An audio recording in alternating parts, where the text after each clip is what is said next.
Dear student, welcome to my class. आज की class में हम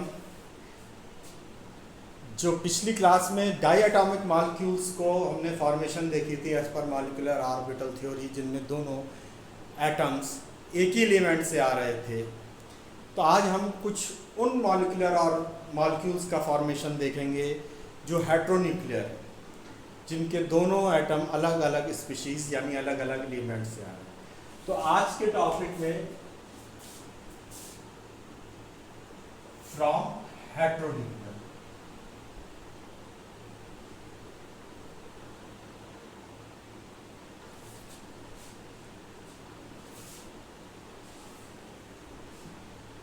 हेट्रोन्यूक्लियर मॉलिक्यूल्स, इनके बारे में आज हम डिस्कस करेंगे।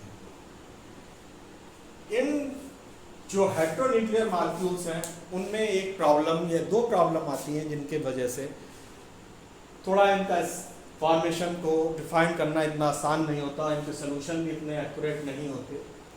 पहली चीज़ तो ये है कि हमें ये नहीं पता कि ये दो अलग अलग जो एटम्स हैं, जो अलग अलग स्पीशीज़ के हैं, अलग अलग एलिमेंट के हैं, उनकी कौन कौन सी एटॉमिक ऑर्बिटल्स हैं जो linear combination of atomic orbital के थ्रू मॉलिक्यूलर ऑर्बिटल बनाएंगी। क्योंकि हमें पता है कि जो linear combination of atomic orbitals method है या मॉलिक्यूलर ऑर्बिटल थ्योरी के जो पॉस्टुलेट है, वो कहते हैं कि comparable energy at comparable symmetry की और एटॉमिक ऑर्बिटल्स ही कंबाइंड होकर मॉलिक्यूलर ऑर्बिटल्स बनाती हैं। तो पहली दिक्कत तो ये है। दूसरी बात, बहुत से केसेस में हमें ये कन्फर्मिटी से नहीं कह सकते कि जो मॉलिक्यूलर ऑर्बिटल्स हैं उनमें जो एनर्जी लेवल है उनका असल्टनेशन या उनका असल्टन नहीं कर पाते, इतनी एक्यूरेसी से उनका एनर्जी लेवल नहीं डिसाइड हो पाता या इस्टेब्लिश हो पाता। तो ये दो दिक्कतें हैं जिनकी वजह से प्रॉब्लम आती है।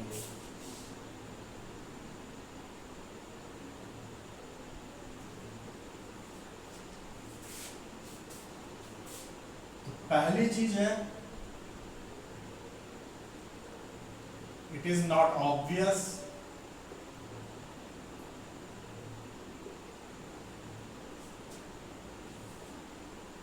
which atomic orbitals should be combined by linear combination of atomic orbital LCO method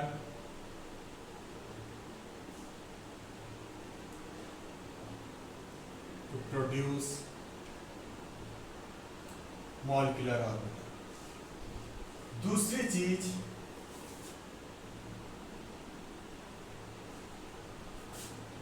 in many cases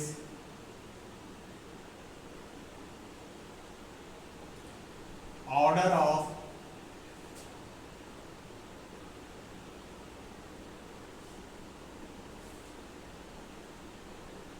molecular orbital energy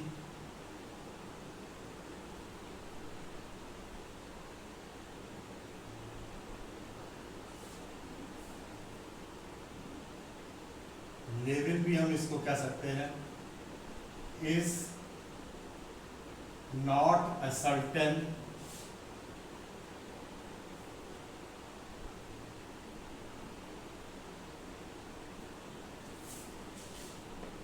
is not known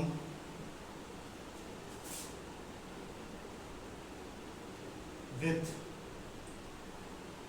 certainty। तो ये जो दो दिक्कत है, क्योंकि हमें जब ये नहीं पता कौन सी होंगी तो हम डिसाइड नहीं कर पाएंगे कैसे कौन कौन सी पार्ट लेंगी मॉलिक्यूल बनाने में। और जब हमें एनर्जी लेवल ही उनके नहीं कंफर्म होंगे कि कौन हायर है कौन लोअर है, तो हम ये कैसे डिसाइड कर पाएंगे कि कौन से उसमें इलेक्ट्रॉन जाएगा। तो ये दो प्रॉब्लम है, इनको भी डिस्कस किया जाता है थ्योरेटिकली और अप्रॉक्सीमेशन करते हुए आगे चलते हैं, जिनके बेस पर डिफाइन करते हैं। तो जो हम शुरुआती केस लेंगे हेट्रोन्यूक्लियर का, वो ऐसे केस लेंगे जो बेसिकली जिनमें जो एलिमेंट्स बॉन्डिंग में पार्टिसिपेट कर रहे हैं वो पीरियोडिक टेबल में एक दूसरे के आसपास हों, जिससे कि एक सर्टेन डिग्री तक तो हम कह सकते हैं कि वो सेम एटॉमिक ऑर्बिटल्स और सेम एनर्जी लेवल्स को फॉलो करेंगे। तो हम यहाँ पे एग्जांपल लेंगे नाइट्रस ऑक्साइड NO का, जिसमें नाइट्रोजन के 7 और ऑक्सीजन के 8 होते हैं। तो हम एग्जांपल लेंगे हेट्रोन्यूक्लियर नाइट्रस ऑक्साइड।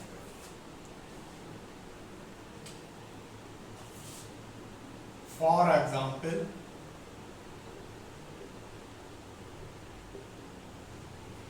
तो N में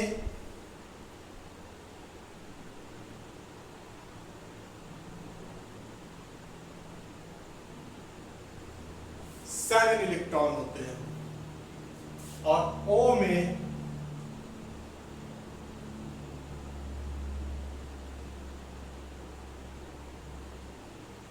8 इलेक्ट्रॉन।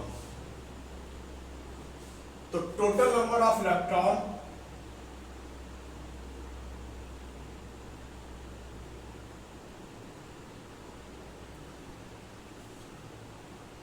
7 + 8 15 हो। अब हम देखते हैं कि इसमें बॉन्डिंग और उसको लिखते हैं कैसे आएगा।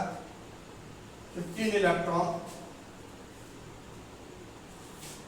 तो हम यहां लिखते हैं ऊपर sigma 1s, sigma antibody 1s, इसमें 2 sigma 2s, sigma antibody 2x, 4 sigma 2px,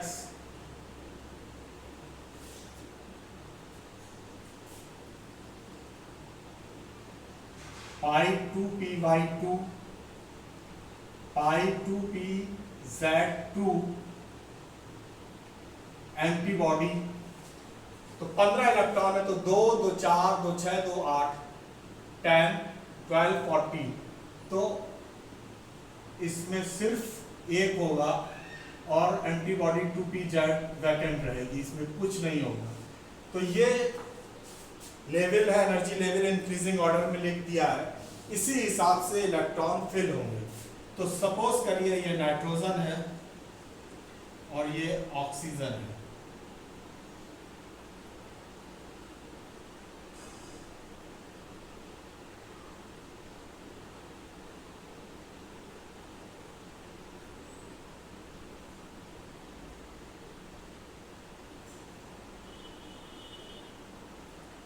antibody 1s और bonding 1s। Similarly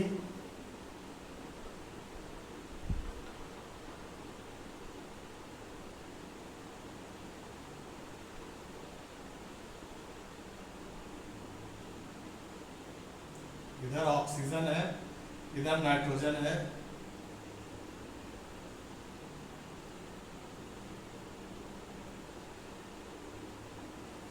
sigma 2s bonding और सिग्मा एंटी बॉन्डिंग 2s।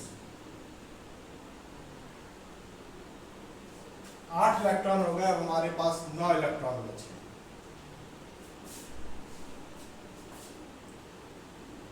तो नाइट्रोजन में 2px,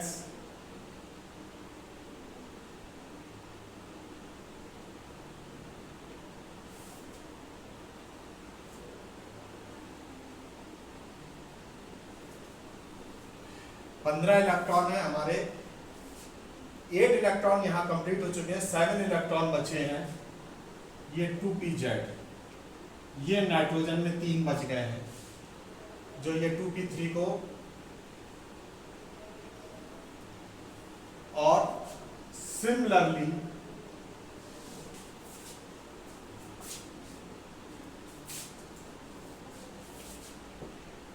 ऑक्सीजन में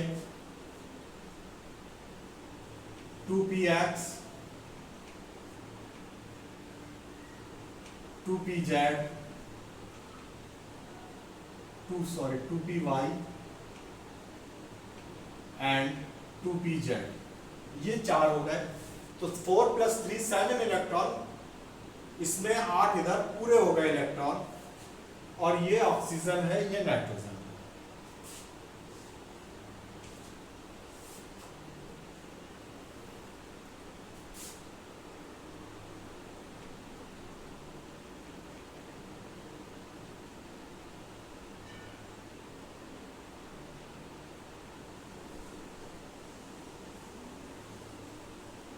ये सिग्मा 2px बॉन्डिंग बन गया है। अब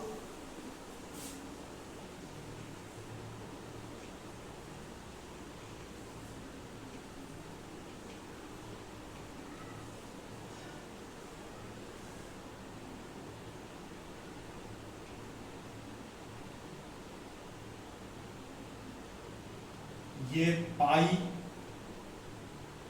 2py और ये पाई 2pz है।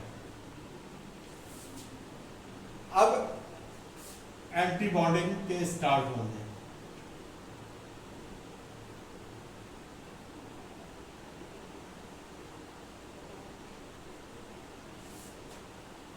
ये एंटी बॉन्डिंग पाई 2py है, एक है इसमें।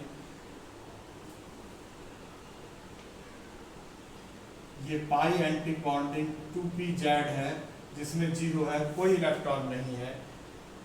और सिमिलरली एंटी बॉन्डिंग 2px भी वैकेंट है, इस पे कुछ नहीं है।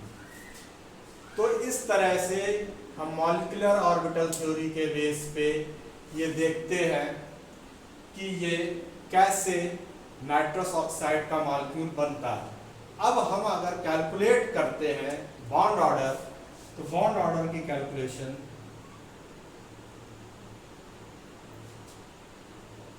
To to 4 to 6 to 8 to 10 और 5 एंटी बॉन्डिंग में है, तो टोटल अपॉन 2 ये 2.5 मॉलिक्यूल स्टेबल है।